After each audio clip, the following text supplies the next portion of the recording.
NCERT का exercise 3.3 दो चर वाले रैखिक समीकरण। 5 वर्ष बाद जैकब की आयु उसके पुत्र की आयु की 3 गुणित हो जाएगी।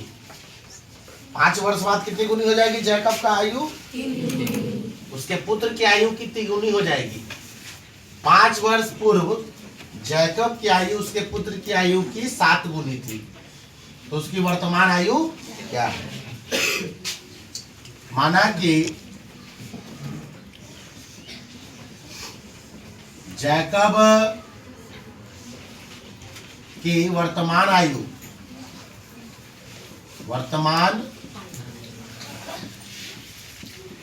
बराबर x वर्ष, कितना मान लेंगे? तथा उसके पुत्र की वर्तमान आयु y वर्ष। कितना वर्ष? प्रश्न से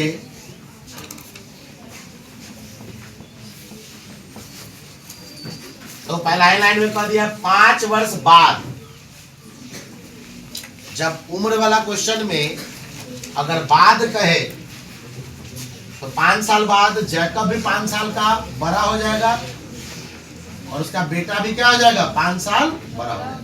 5 साल बाद जैसे भी हम लोग 2026 में 5 साल बाद तो हमारा भी उम्र बढ़ेगा, तुम्हारा भी बढ़ेगा ना। उसी प्रकार जैकब का भी उम्र 5 साल बढ़ गया और उसके पुत्र का भी उम्र 5 साल बाद जैकब की आयु उसके पुत्र की आयु की कितनी गुनी हो जाएगी? 3 गुनी हो जाएगी। लीजिए 3 गुनी कर दीजिए यहाँ पे।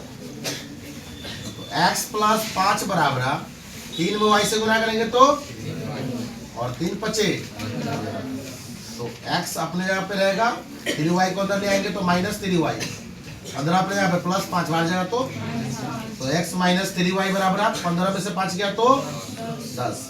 एनसीईआरटी का क्वेश्चन इंपॉर्टेंट होता है, याद रखिएगा। अब दूसरे समीकरण के लिए फिर से क्वेश्चन पढ़ेंगे। समीकरण 1 बनकर हमारा तैयार हो गया। पुनः अब कह रहा 5 वर्ष पूर्व जैकब की आयु उसके पुत्र की आयु की 7 गुनी थी। देखिए, तो जब पूर्व की बात करेंगे यानी पीछे जाएंगे, कहां जाएंगे? वर्तमान उम्र से पीछे जाएंगे तो उम्र घटेगा कि बढ़ेगा? घटेगा। और वर्तमान उम्र से आगे जाएंगे तो उम्र बढ़ेगा। तो यहाँ क्या कह दिया? 7 वर्ष पूर्व की 5 वर्ष पूर्व, 5 वर्ष पूर्व, 5 वर्ष पूर्व यानी जैकब का भी उस समय 5 साल उम्र कम जाएगा और उसके पुत्र का भी उम्र 5 साल कम जाएगा। समझाएगा ना? अरे कितना गुनी था? 7 गुनी हो गया। 7 तो x माइनस 5 बराबर गुना करो 7y से 7y माइनस 7 बचे x अपने यहाँ पर रहेगा, प्लस अंदर आएगा तो और माइनस 35 माइनस 5 बाहर जाएगा तो x माइनस 7y बराबर माइनस 35 में ही 5 जोड़ देंगे तो क्या हो जाएगा? माइनस। समीकरण क्योंकि माइनस में माइनस 35 है उसमें 5 दे दिए यानी 5 क्या हो जाएगा? प्लस हो जाएगा उसमें, यानी माइनस 35 में 5 जोड़ देंगे तो माइनस 30। अब 2 समीकरण बन गया। बनाना किस विधि से है? प्रतिस्थापन विधि से। तो किसको प्रतिस्थापित कर दे बोलिए? चलिए समीकरण 1 को 2 को करें, क्या बोला? जो बोलिएगा सो कर देंगे। समीकरण 1 को प्रतिस्थापित करने पर समीकरण 1 क्या है जी? x minus 3y is equal to 10।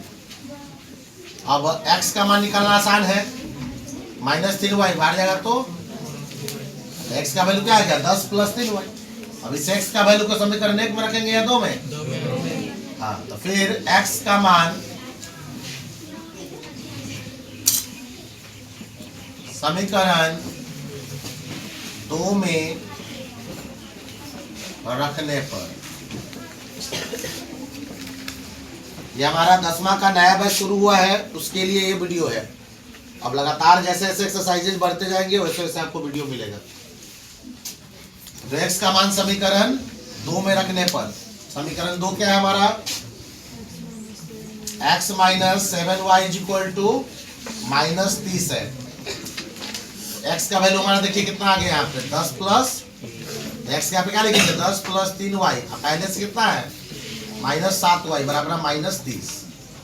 अब 10 3y में से 7y गया तो प्लस की माइनस माइनस में ना, प्लस कम है माइनस ज्यादा है तो क्या आएगा माइनस 4y।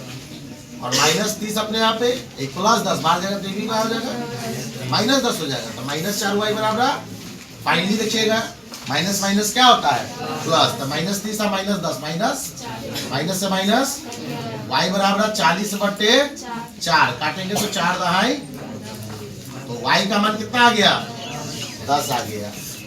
अब y का मान कहीं भी रख दीजिए या प्रतिस्थापित किए वहां पे भी रख सकते थे। फिर y का मान समीकरण 1 में रख देते हैं। 1 में रखने पर क्या समीकरण 1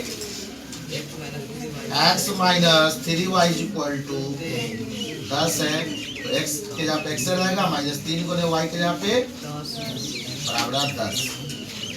x माइनस 10 तिहाई 30 बराबर 10 x बराबर 30 था 10 माइनस से बाहर जाएगा तो प्लस 30 x का मान हो जाएगा आपका 40। इसलिए अब यहाँ पे हम लोग तोड़ लीजिए चूंकि हाँ जैकब की उम्र कितना माने थे इसलिए जैकब की आयु बराबर या जैकब की वर्तमान आयु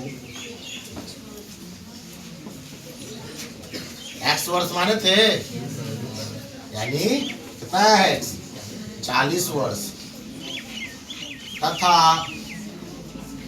उसके पुत्र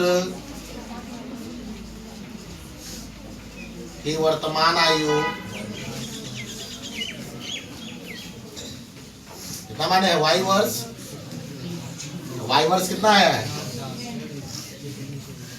पिताजी बड़ा है कि बेटा बड़ा है पिताजी ही ना बड़े होंगे। पिताजी 40 साल के हैं अब पुत्र